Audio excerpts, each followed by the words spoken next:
दोस्तों, करीब 50 साल बाद और अरबों डॉलर खर्च करने के बाद नासा दोबारा से चांद पर रवाना होगा। अमेरिका के चांद पर इंसान भेजने के अपोलो मिशन के लगभग 50 साल बाद यह मिशन शुरू हो रहा है। इसी कारण पौराणिक कथाओं के आधार पर अपोलो की जुड़वा बहन आर्टेमिस पर इसका नामकरण किया गया है। 98 मीटर लंबे रॉकेट के जरिए नासा एक खाली क्रू कैप्सूल चांद की कक्षा में भेज रहा है। दोस्तों, अगर नासा का यह महत्वाकांक्षी चंद्र अभियान सफल रहता है तो 2024 में एस्ट्रोनॉमर्स चांद की कक्षा में परिक्रमा कर रहे होंगे। इसके बाद 2025 के अंत में नासा फिर 2 अंतरिक्ष यात्रियों को चांद पर भेजेगा। इस मून मिशन के तहत आर्टेमिस की परीक्षण उड़ान 6 हफ्तों की होगी। यदि कोई तकनीकी खराबी आती है तो इसकी अवधि कम की जा सकती है। आर्टेमिस अभियान को चंद्रमा, मंगल और उससे आगे के इंसानी अंतरिक्ष अभियानों के सतत कार्यक्रमों में पहला कदम करार दिया जा रहा है। नासा के इस अभियान पर $4 बिलियन से अधिक का खर्च आ रहा है। अगर इसके विचार यानी 1 दशक पहले से लेकर 2025 तक चांद पर एस्ट्रोनॉमर्स को भेजने तक आर्टेमिस अभियान पर $98 बिलियन खर्च हो चुका है। दोस्तों, लगभग आधी सदी पहले अपोलो के जरिए अंतरिक्ष यात्रियों को लेकर गए सैटर्न V रॉकेट की तुलना में आर्टेमिस का रॉकेट छोटा और पतला है। हालांकि यह कई ज्यादा शक्तिशाली है। यह 40 लाख किलोग्राम के बराबर ऊर्जा उत्पन्न करने वाले धमाके के साथ चांद की ओर रवाना होगा। आर्टेमिस को स्पेस लॉन्च सिस्टम रॉकेट से प्रक्षेपित किया जाएगा। सैटर्न V रॉकेट की तुलना में एसएलएस एक जोड़ी स्ट्रैप ऑन बूस्टर का इस्तेमाल किया गया है। शटल के बूस्टर की तरह 2 मिनट के बाद एसएलएस के बूस्टर भी अलग हो जाएंगे, लेकिन दोबारा प्रयोग में लाने के लिए वह अटलांटिक महासागर में जाकर नहीं गिरेंगे। प्रक्षेपण के शुरुआत चरणों में बूस्टर अलग होते जाएंगे और टुकड़ों टुकड़ों में बट प्रशांत महासागर में जा गिरेंगे। लिफ्ट ऑफ के 2 घंटों बाद अगले चरण में क्रू कैप्सूल ओरायन चांद की तरफ रवाना होगा। दोस्तों, आर्टेमिस के साथ जा रहे क्रू कैप्सूल का नाम अनंत ब्रह्मांड के सबसे चमकीले तारामंडल ओरायन पर रखा गया है।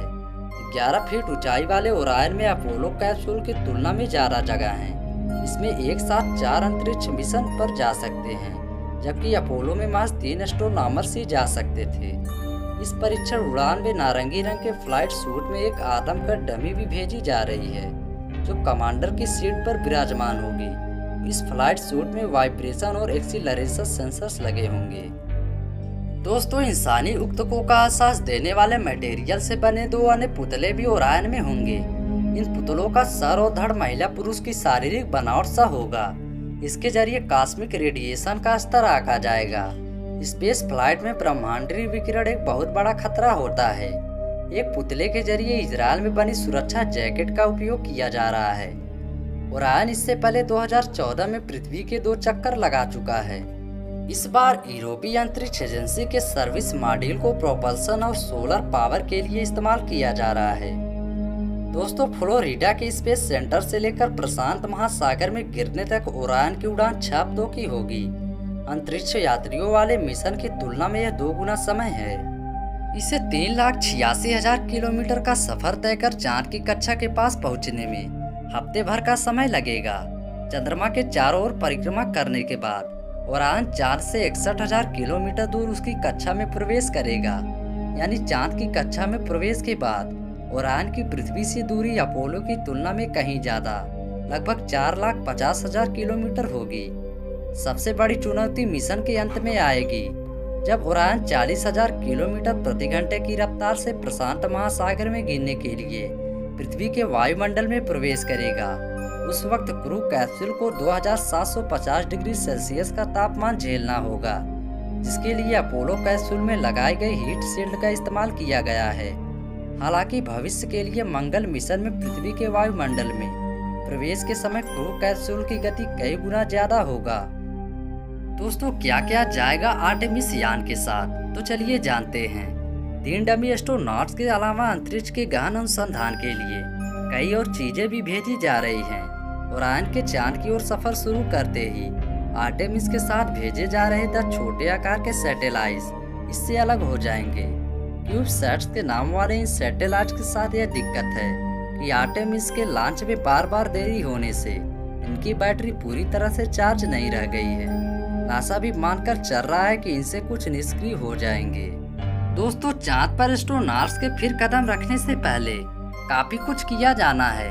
संभवतः 2024 में आर्टेमिस की दूसरी परीक्षण उड़ान में 4 एस्ट्रोनॉट्स भेजे जाएंगे जो चांद की परिक्रमा कर वापस पृथ्वी पर लौट आएंगे। इसके 1 साल बाद नासा फिर 4 एस्ट्रोनॉट्स को भेजेगा, जिनमें से 2 चंद्रमा की दक्षिणी ध्रुव पर चहलकदमी करेंगे। वीडियो यहीं पर समाप्त होती है। आशा करता हूँ कि हमारे द्वारा दी गई जानकारी आपको जरूर पसंद आई होगी। यदि हमारी वीडियो पसंद आई हो तो वीडियो को लाइक कर चैनल को सब्सक्राइब जरूर करें। तब तक के लिए धन्यवाद।